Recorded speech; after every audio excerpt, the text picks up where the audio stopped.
So hello everyone and welcome to YouTube versus Game Development panel. I'm Karolis Balčius, the moderator of this discussion, and I'm honored by presence of our 5 awesome guests. We have Petter Henriksson, 1/3 of Landfall Games, guys known for the hit games like Cluster, Truck, and a Totally Accurate Battle Simulator.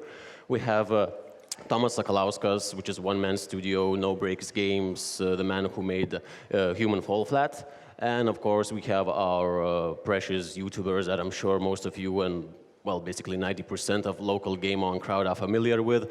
It's self-proclaimed dinosaur expert, MrRapolas. Make some noise, please. Then we have a YouTuber whose name is pronounced in 9 million different ways, and I'm not going to try to butcher it. It's Artais. You have one chance to actually publicly, officially state it. It's RTS. Thank you very much. RTS, okay. And we have our most glorious, brave comrade, Double J. So, yeah. Oh, hello, comrades. Hello, comrade. So, thank you, everyone, for coming in. As you might have guessed, this panel is about YouTube and game development. And eventually, we reached a point nowadays where gaming and their streaming developed kind of symbiotic relationship with each other when biggest YouTubers are the players and most successful games that get the most fame are the ones that are loved by the community of YouTube.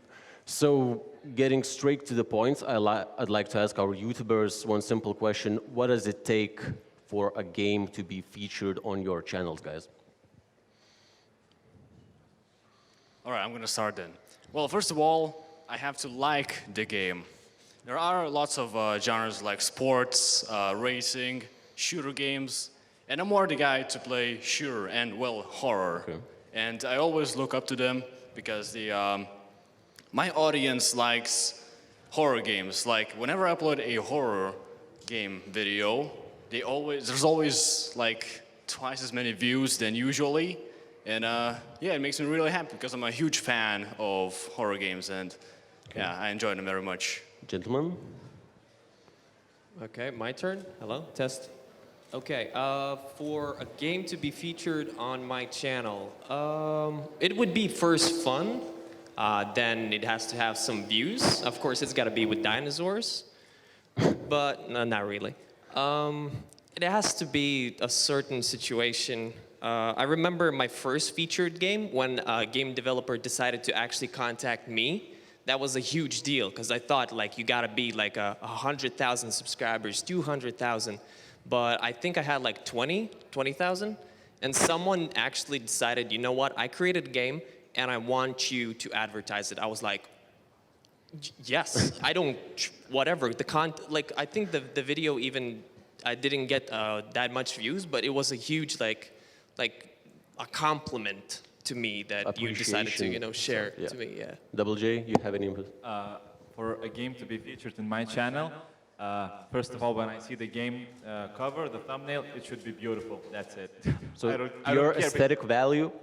No, look, when I first see the game, I have no idea what kind of game it is. For example, well, Totally Accurate Battle Simulator. If I hadn't seen the videos from this game, how could I know? Will I like it or not? So if the game cover is beautiful, I will play it. I don't care. So you all mentioned the fun aspect in the game, basically in the same way. But do you find yourselves in situations where you find game to be fun for you and be completely inappropriate for streaming, whereas not fun for the audience? Yes, definitely. It's like I would categorize it to 2 different things. A good game for me and a good game for YouTube. What I mean is it's going to be fun for everyone to watch just because of my expressions, the way I play it, the speed run, something that would click. But there is a game where no matter what you do, how much editing you put in, there's no way to boost it up just because it's boring to watch. It will be definitely fun to play yourself, but yeah, it's like 2 different things. So now I'm playing, like I'm in love with a survival game called Hurt World. I played it for 150 hours like in a week or 2. It's an amazing game, personally, at least for a survival person. and I'm not getting any views. Like I'm like I edited, like scripted, put in like many hours. It didn't get. The moment I uploaded dinosaurs, bam. Like it's something, you know. So would you rather sacrifice your own fun for the sake of viewers? At the very start, I would not recommend it. For the very start, if you're creating a YouTube channel, do not upload something that you have fun. Focus more on the views aspect because you're starting to grow. You want to grow.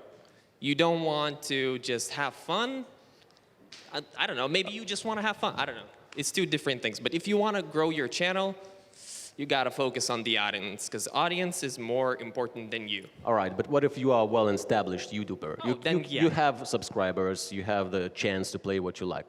Oh yeah, then definitely enjoy fun because then the videos has a different expression to it. And actually, that could kill your channel pretty easily. So if you're playing a game for your viewers, for them to have an entertainment, to be entertained, right? What game mechanics are worth then for you as a player? Our developers maybe have something to say? I'm sorry, what was the question? What game mechanics, what value and worth game mechanics have when YouTubers play them for other people enjoyment only to watch someone play a game? Explosions. What value mechanics have to us? Well, the value of the mechanic is still, we don't design our games specifically with what YouTubers do in mind, but we make a game and we let YouTubers play it and we watch, we basically, for Clusterstruck, for like at least half a year, we had a really low-key alpha that went only out to like a very few select YouTubers that weren't big because we didn't want attention. We just wanted basically play testing from YouTubers. So we'd send out a build and we'd be able to watch one person play through all the new content and also record their screen and how they react to it, which was valuable in like playtesting in itself, but also as a YouTube test. But you still had in mind YouTubers specifically. Like, was it purely for like observation? You could have picked up any other man, any other playtester, or even qualified. I'm not trying to say that we don't give a shit about YouTube. We definitely give a shit about YouTube. Exactly. No, but it kind of second-handedly turned out to be a great way to get to check YouTube feedback. But originally the thought was just we can have a person play the game and watch him play the game. That's kind of expensive. Otherwise, you have to like invite people to your studio, sacrifice half of your day to watch someone sit down and play your game, and then ask them questions. It's a lot easier to send a key and then get a video back for like 15 minutes. You're like, nice. Yeah. Tommy, please go on. My situation was also similar. I made an early prototype available for purchase, and people were playing, but I can get no feedback how they behave. And I really enjoyed my first Twitch streams where there were like 5 viewers. It was very personal and cozy experience, but then I saw where the player gets stuck, where he's having fun, where he gets some comments real time, what makes people interested. And then I started really giving out the keys for small YouTubers in the initial phase because in game design, playtesting is what makes or breaks any game. And including YouTubers as the playtesting audience, part of that audience is really great because people are afraid of being recorded, they are not natural or whatever, and YouTubers, they will upload their own video. You just sit back and watch and see what they like, and also you see their reactions.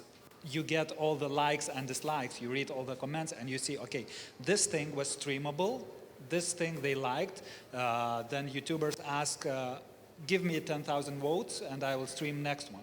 And you're watching those, and this is not just YouTubers' job recognition, it's how your game is streamable. And you are thinking or communicating with the smaller ones to make it fun for them. But of course, it's not just YouTubers, but as Peter told, of course, we cannot say we They are just regular players. They are the ones who drive the player. Yeah. So basically, you both are using YouTube for like observational purposes, like some sort of playtesting and QA. But let's talk about a little bit about game marketing. Like, we all know game No Man's Sky and the trailers that game had and the hype that was and is considered one of the biggest game hype in the whole history of gaming eventually. And it was, well, the videos that we have put out as the trailers to YouTube were an inevitable part of it, right? So I would like to approach this game development video thing kind of from a marketing perspective. Like, Tommy and Peter, both of your games have like more than 2 million views on YouTube. Cluster Truck was played by PewDiePie. Did you even expect that? Well, my game was streamed way too early. I was opening it up for small YouTubers to get the feedback, and then one day I was watching the sales going up, and then I found out that Matchy and Dragas are streaming the game. Then it all calmed down a little bit. Okay, great, let's wait for Steam launch. And then guess what? Markiplier, Jacksepticeye. That's great, that's money I needed for development, but it was really too early. So in terms of marketing, it's good when you have the power to control when the streams happen. And with YouTubers, they have their own mindset. So if you make a game available, be prepared that you will be streamed early. And then it was a little bit difficult to get the next wave of streams. So today I have like 100 million views, and 50 million were before people were able to buy the game on Steam. So half of the visibility went without too much sales. So, could you please go on if you... Yeah, I can relate to that a lot. We did like, for Totally Accurate Battle Simulator, that game isn't released yet. We made a prototype in a week, and then we just did a GIF, and then everyone's doing videos. So we have like also an insane amount of views, but there's a super long time until anyone can buy the game, which is, I'm not sure if it's super problematic, but it's unsettling, right? So I would like, you want to say something? Oh, I just wanted to add something. Like, from YouTube perspective, a new game is, because I technically consider myself a small-ish YouTuber. In Lithuania, I'm pretty big, but like, I don't know, I'm still growing. But for, I don't know, a new game is like a fresh of, air. Just like, you need that game. Sometimes, like, I don't know, let's say like Pokemon Go, right? Last conference, people were speaking about it. One guy, in 3 months, he got 500,000 subscribers just for Pokemon Go content. Every single YouTuber here, you can ask, a new game is also not only from, like, you're having a fun or whatever. It's also like fresh, like, people coming into your channel. And it might be a huge thing, because the game, we don't know how the game will end up. Maybe like a PewDiePie will notice it, and automatically my videos suddenly get 100,000 extra views.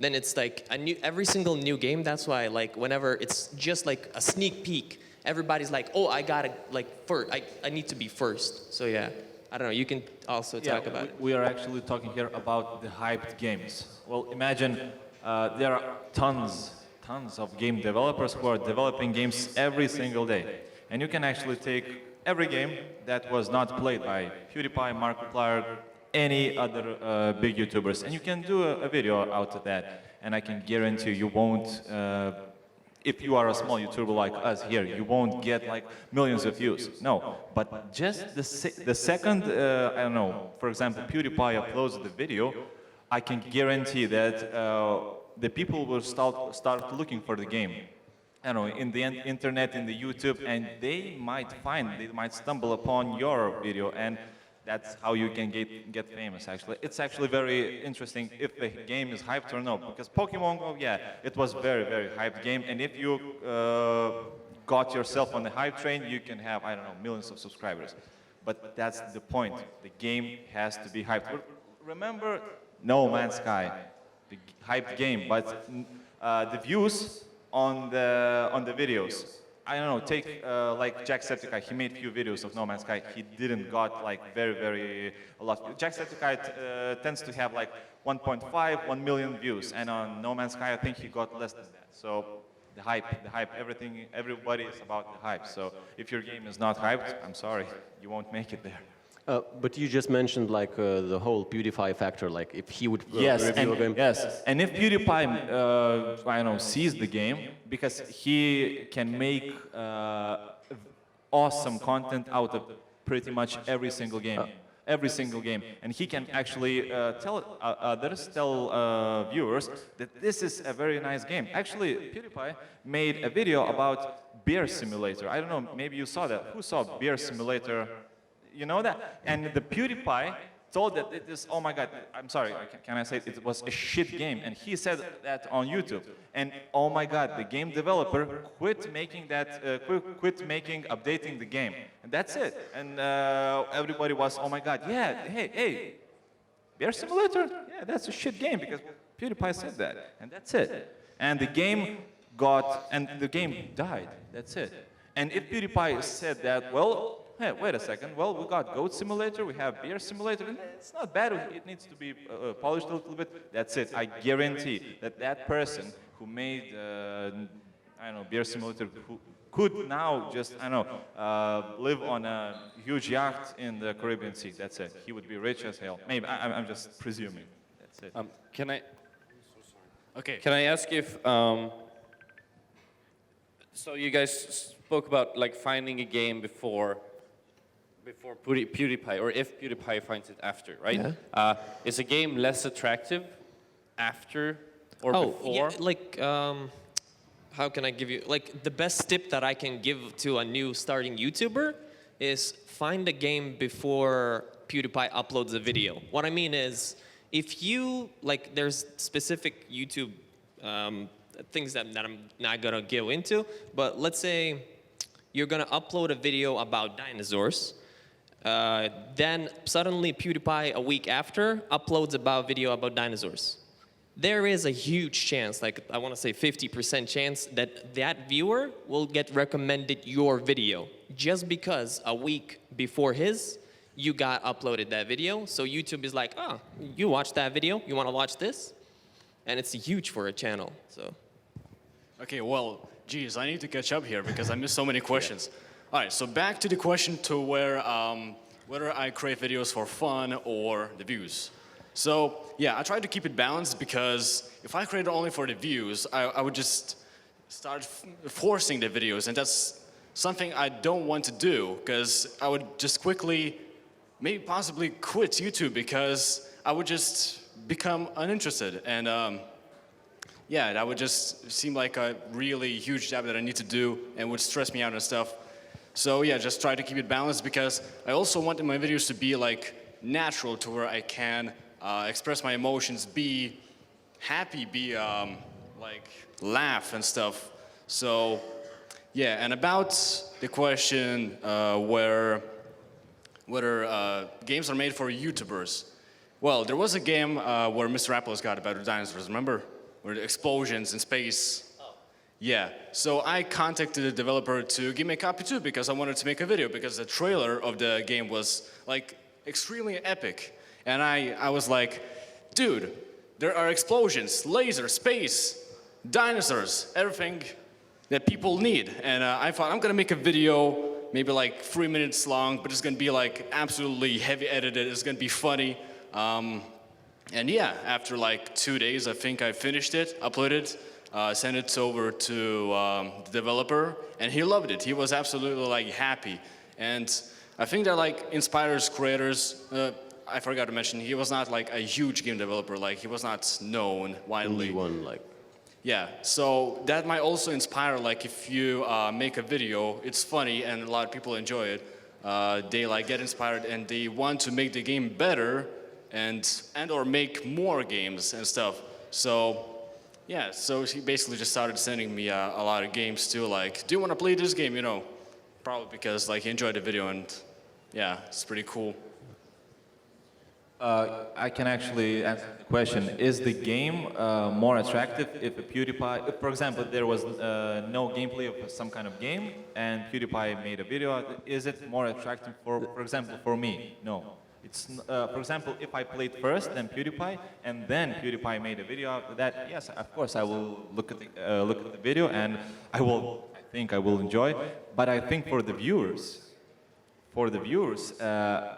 for example, if I make a video of no name game, and okay, for example, 1,000 people will look at the video, and then afterwards the PewDiePie will make a video out of that game. I can guarantee that a lot more people will, well, basically they will enjoy that game a lot more. Because, well, the PewDiePie has so much influence. I think he was in Forbes 100 most influential people this year, so he has so much influence, those huge YouTubers, that they can actually shift the balance of whether the viewers will like the game or no. They have so much influence. So, well, we three here are striving to be, I don't know, it's boring, yeah? I know. To be, I don't know, it's not as close as influential as PewDiePie, but well, maybe someday. It's interesting. We keep talking about PewDiePie, but in my mind, PewDiePie's as like when he does a YouTube video of my game, or like the difference in hype isn't that big for us.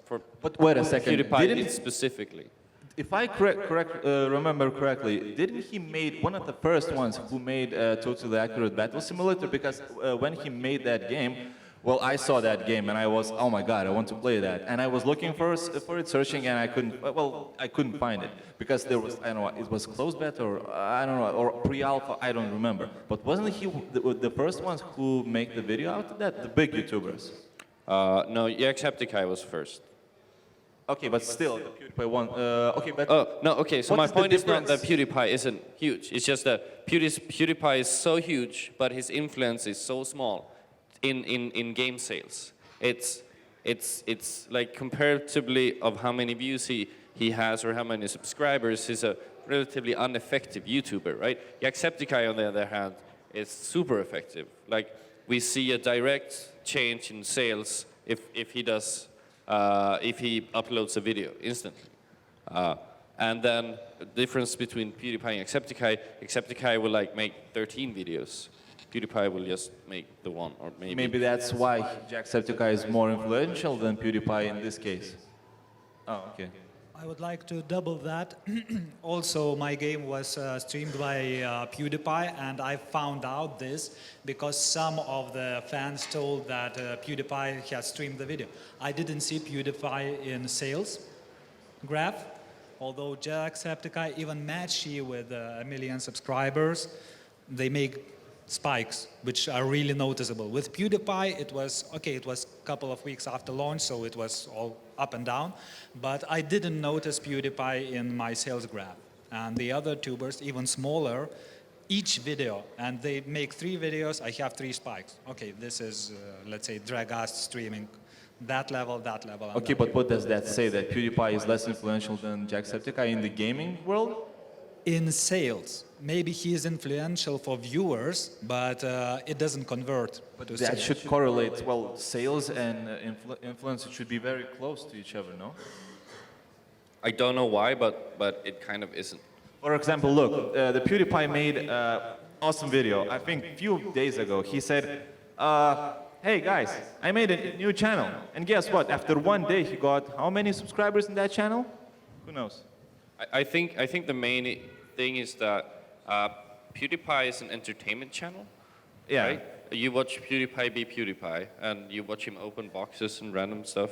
While as like on the other end of the spectrum, Total Biscuit is definitely a game reviewer, right? Yeah. You watch to hear his clever opinion about things, and you trust what he talks about and what. Yeah. I just use PewDiePie as a like YouTube example that everybody would know. Like I'm using it like, let's say, if a YouTube, like nobody was like, I don't know, half of you probably don't know Lyric or Soda Poppin' or like bigger streamers, right? And I saw on one stream, he had this every Saturday, he plays random games that viewers suggested. And he was playing something like Paint Guild or I don't know, some random game. And the game developer tweeted at Soda Poppin' or someone, that, oh, I just suddenly got like a huge spike of game sales. Like, what just happened? Like, what happened? So I'm just using it as a PewDiePie, like everybody knows, example, big YouTuber. Like, that's why I didn't mean to say you're wrong talking about PewDiePie. What I meant to say is, like, it's an interesting, it's something that I don't fully understand looking at YouTubers, but like a lot of YouTubers seem to have different amount of sales influencer growth, and maybe you guys understand that better than I do. It depends on the age, I guess, also, because what do you look in a YouTuber? Let's say, like it was a good example of YouTube is an PewDiePie is an entertainer, so people watch him not for the game specifically. He maybe began with the like horror games and stuff like that, but now he's just being watched just because he's funny. So Jacksepticeye, on the other hand, is just like for games. Maybe that's the reason. But you gotta, I don't know. It's completely random, I guess. Okay. So yeah. We've gotten into this personality level already. Like YouTubers just confirmed that like PewDiePie may create influential on even potential buyers, potential fans of the game, right? RTS at the very beginning of the... RTS. God damn. It just said that like your most successful videos are when you play horror games, right? So, Yeah. Well, they're not the most successful, but they're definitely one of the more successful. you feel like more being yourself while playing horror games and something like that, you feel like getting bigger satisfaction, bigger joy or something like that? Can you repeat the question, please? Like, is it fun for you to play horror games more than other games? Yeah, it is. Like, when I was, I don't know, when I first saw YouTube, like, I didn't know what YouTube was before, like, 2010. And the first videos popped up were, of course, PewDiePie, because he was one of the first horror game players, YouTubers, whatever. And, yeah, it's how I developed the love for, let's say, Amnesia and very similar games, because I had a blast watching him play the games. Like, it was absolutely, I don't know, mind-blowing for me, the experience, because... But yeah. it was because of him, not because of the game. Of him It was, playing that yeah. exact game. Yeah, well, I don't know. Of course, YouTubers leave a huge like influence on like whether you like the game or not. And yeah, I actually did enjoy the game because maybe even like before YouTube, I used to play horror games because my dad downloaded a lot of games like horror games, and yeah, I just always wanted to like beat those games. I was always afraid like. I'm gonna play this game, I'm gonna complete it, but when I turn it on, I'm like, geez, 2 minutes and I'm gone. So would it be legit to say that they may be the case that people are watching more to a streamer, they come to a channel to watch streamer, to watch YouTuber, and the game comes only at the second place? If it's not like a professional review like Total Biscuit does, right? You come here to check out whether you will buy a product. But like I'm talking about like entertainment channels more. This is the case actually pretty often because, well, I don't want to go back to all the PewDiePie, but for example, other YouTubers, the people love the person, how he's reacting, how he's playing, not the game. And this is actually very often because, for example, my case, when I go to watch very, very influential people, okay, for example, Markiplier, I love his voice tone. And for example, Markiplier, PewDiePie, and somebody else made a video of Outlast 2, the demo. And well, I watched Markiplier because I love his voice, and not because I want to watch the Outlast video, because I don't want to watch that. I just want to see how he's reacting. I just want to hear how he's saying, because he is actually, well, he knows what to say to make a game to be interesting. And I think, yeah, the person, this is actually a very important thing. Just wanted to add up, like, after you become big, you can upload, like we were talked earlier, you can upload anything, and people will watch you, not because of the game. At the very start, yeah, everybody would tune in, like, we need the flow, because the new game brings the new people. And that's how you grow audience, at least on YouTube channel. And afterwards, content doesn't matter.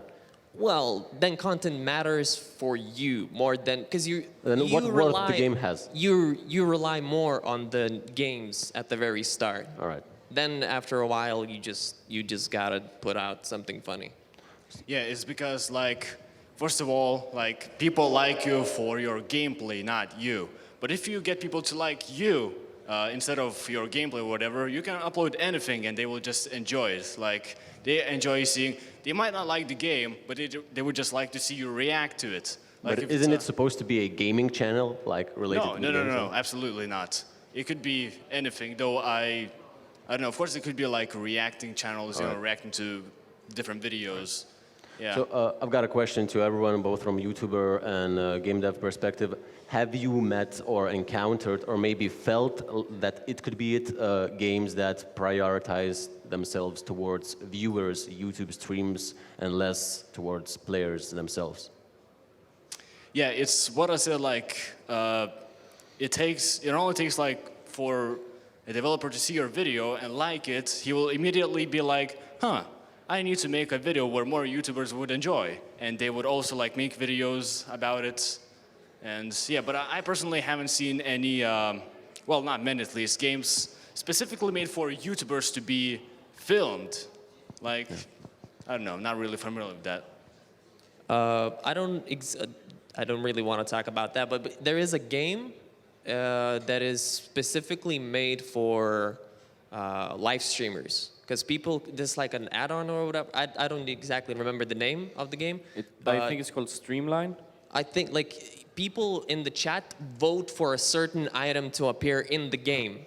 So that is like a good example of game created specifically for that content. Yeah, I can feel it. I think it's called Streamline, and I think part of the development is funded by Twitch itself. Yeah, like I don't exactly like. There is a game called though. What about Cluster Truck and Twitch? You also did some tricks there? Yeah, that was fun. I watched that stream. So what we did is that we built in a backdoor to hack players that you know, but that was not specific. Okay, that was specifically made for Twitch, right? But it was like 1 day of development. It's a really small investment that was mostly done because it was fun. But games that are specifically made for YouTube, like Totally Accurate isn't specifically made for YouTube, but it's a game that fits YouTube incredibly well.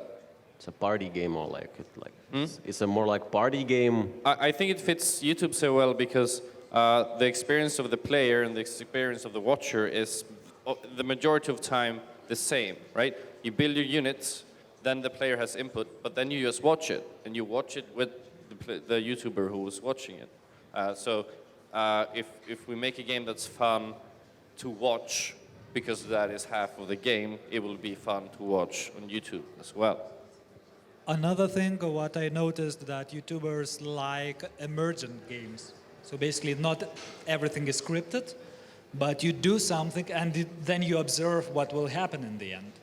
And you can have almost the same input and have different outcome, so it's element of a surprise or everything. And I think Tabs is exactly that. You shape your army and you don't know what will happen. Yeah, there is specific games to each like I don't know, like is there a question? Is there a specific are there games specifically created for YouTube? Yes and no. Like I don't think people create the game just for that specific audience. They just create the game just because they have a vision of that game to be fun, and I don't know. And every game is created for YouTube, technically. So we're really short on time, so that should be the last question, ultimate question. Why people choose watching games instead of playing them by themselves? Like I could, you know, you could get away with like technical reasons, like they may not have computer for gaming, but like because I remember myself watching Diablo 3 stream because I couldn't afford a computer of playing a game, right? But what happens when you can do it? You can play a game. Why is that? Yeah, but one question: why people watch football? Why people watch basketball? That's completely the same thing. For example, they know that they will be entertained. And for example, if you would play, I don't know, Outlast, you will get scared, and I don't know, you will shit your pants and everything. But when you see a very awesome YouTuber play that game, you are just laughing all the time. And this is what you want when you come to YouTube, to laugh, to get a smile. And to actually answer the main question, who needs more, YouTubers, game developers, or game developers, YouTubers? I think there's actually no simple answer in that. For example, if a game company is very small, and if they get, I don't know, a promotion from a huge YouTuber, that's it. That means that that small game developer and team needed a YouTuber more than the opposite way. Because, for example, a huge YouTuber doesn't need any game. He doesn't need to choose. He can, I don't know, choose the simplest games, Mini Sweeper. I can guarantee if a huge YouTuber made a Mini Sweeper game, we would all laugh and that's it. So I think, for example, for huge YouTubers, you don't need to choose the game. The game can be absolutely anyone you can get or find. And that's it. If you're a small YouTuber, well, then you look at the aspect of hype. If the game is hyped, well, there's a chance that you will get views. This is my Okay, we're opinion. really short on time. We should leave some time for QA as well. So any last thoughts, any summarizations? Yeah, well, I'm just going to quickly say that the reason I personally watch YouTubers others play games is because, like, let's say horror game. When you watch someone play, it's as if you play together. You know, you together go for this adventure. You both experience it rather than alone. It doesn't have to be a horror game. Of course, it can be any game. Like, it could be, let's say, Cluster Truck, and you watch Jacksepticeye. It's always super funny, and you both, you know, laugh. It's as if you were both playing the game, and it's like super awesome. Yeah, I don't know if anyone can relate here that like watching YouTubers is like watching with them or playing with them, but yeah. I can add one thing. As a game designer, when you are making a game, you are creating experience. What YouTubers do, they are adding extra experience on the experience you create, and they deliver the product. So it's different than playing the game. Yeah. So you are having derived thing, but with their personality, so it's totally different product. And for some people, this is exactly what they need. And each personality may form the different like atmosphere around the game. So yeah, we should have a short QA session. If you have any questions, please line up to mics. Yeah. Yeah, just go for it.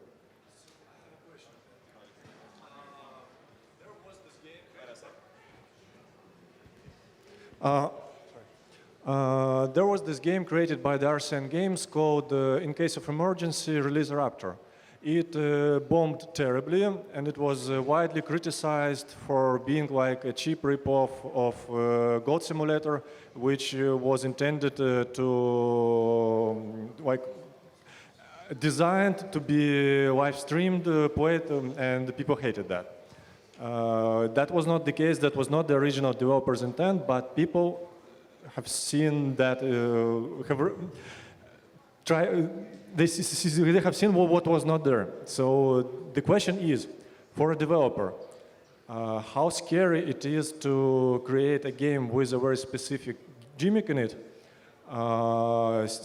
since there is a risk to be misunderstood, that people would think that you are just trying to fish for like streamers' attention by making a gimmicky game.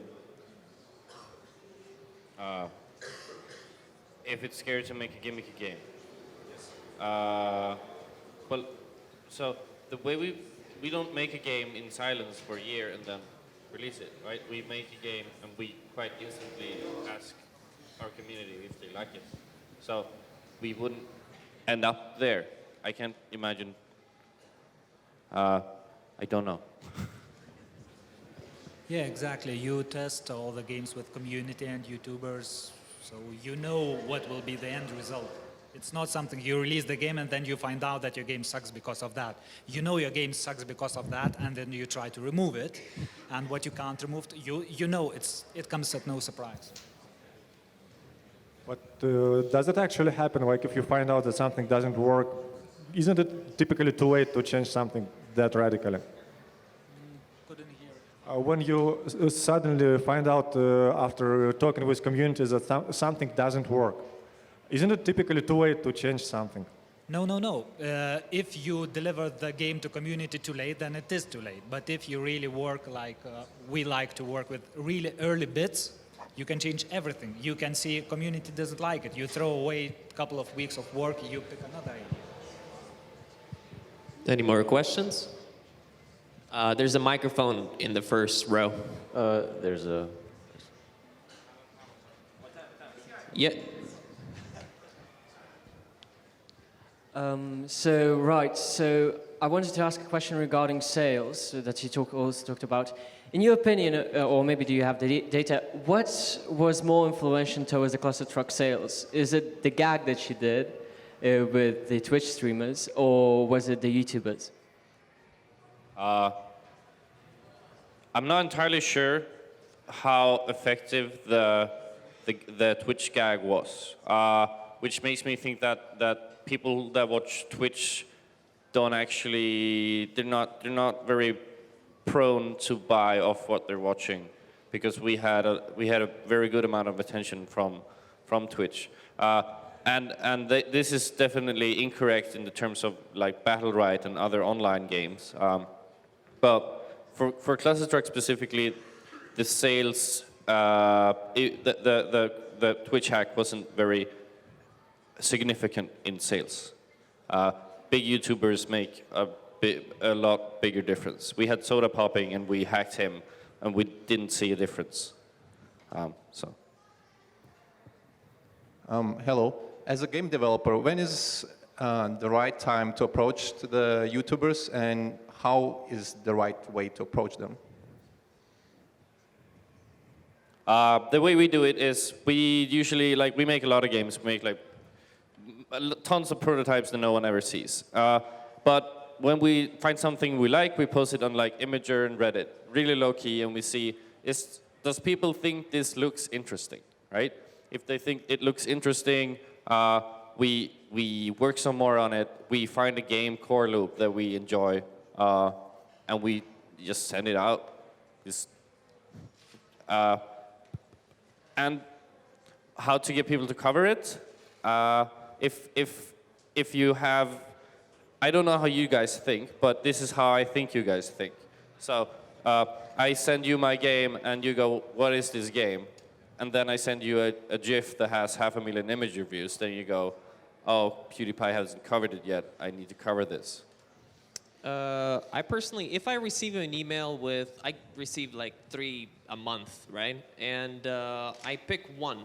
I don't pick each one, because now I can specifically aim for my audience, I think. But I pick it just if you have a good content, if it's fun. Of course, minimum, I'm gonna try it out. I will film it, I will edit, I will blah, blah, blah, and look at the final edit, and I see, yeah, this is good, and I'll just upload it. It all depends if I'm having fun and if it's a good video, so. Okay. Any more questions? Next. There was a question. Okay, one last, maybe a couple of last questions. This is a pretty random question, but it's for the developers. So you guys are indie developers, right? So, for example, if a big company like Ubisoft or Electronic Arts came to you and wanted to hire you, would you do it? Me, no. If they want to hire me, no. If they want to buy my company for an insane amount of money, and I can quit the company and make games with an insane amount of money, then that's a different story, but I would know. That's not hiring. That's very true. No. Do you have any more questions? So this is more like asking your opinion about this. I'm sure everyone knows these games, Five Nights at Freddy's, made by Scott Cawthon. And in the past 2 years, he created 6 different games. And some speculated it's because for the money, some think that's it's because the fans want it. So what's your opinion? Is it good for game developer to work this hard and try to create something that became so popular so quickly? If it's good for game developers to make a game that becomes popular very quickly, is that a question? No, I didn't understand it. I'm sorry.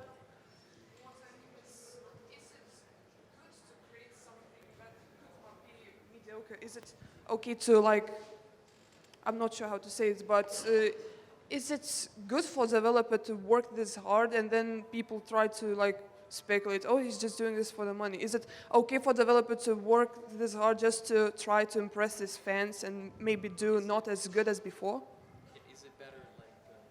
Is it better like to make a certain amount and you know you can make money from another one, but you will stop just because you're like.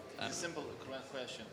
Why are if I understood correctly, why are they making? Okay, they made the first Five Nights at Freddy. Why are they making second, third, fourth, fifth? Why? For money? For fame? For what? Translation complete.